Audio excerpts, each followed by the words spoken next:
स्वर्ग और नरक की कल्पना मानव सभ्यता के आरंभ से ही चली आ रही है।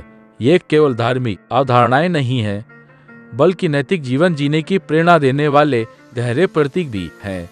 लगभग हर धर्म और संस्कृति में स्वर्ग को सुख, शांति और आनंद का स्थान तथा नरक को दुख, कष्ट और पश्चाताप की अवस्था माना गया है। स्वर्ग का अर्थ है जहाँ सुख ही सुख हो।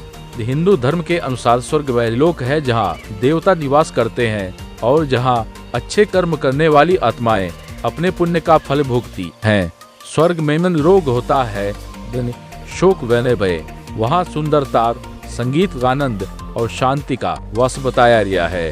कहा जाता है कि जो व्यक्ति अपने जीवन में सत्य, धर्म, दया, करुणा, सेवा और भक्ति का पालन करता है वही स्वर्ग का अधिकारी बनता है। हालांकि शास्त्रों में यह भी स्पष्ट किया गया है कि स्वर्ग स्थायी नहीं है। जब पुण्य कर्मों का फल समाप्त हो जाता है तब आत्मा को पुनः पृथ्वी पर जन्म लेना पड़ता है। इसलिए स्वर्ग को अंतिम लक्ष्य नहीं बल्कि कर्मों का फल माना गया है। नरक इसके विपरीत दुख और पीड़ा का प्रतीक है। नरक में आत्मा को अपने पाप कर्मों का दंड भोगना पड़ता है। गरुड़ पुराण में नरक के कई प्रकार बताए गए हैं, जहां अलग पापों के लिए अलग अलग दंड का वर्णन है। झूठ बोलना, दूसरों को कष्ट देना, हिंसा करना, लालच, अहंकार, अन्याय और अधर्म के मार्ग पर चलना, ये सब नरक की ओर ले जाने वाले कर्म माने गए हैं।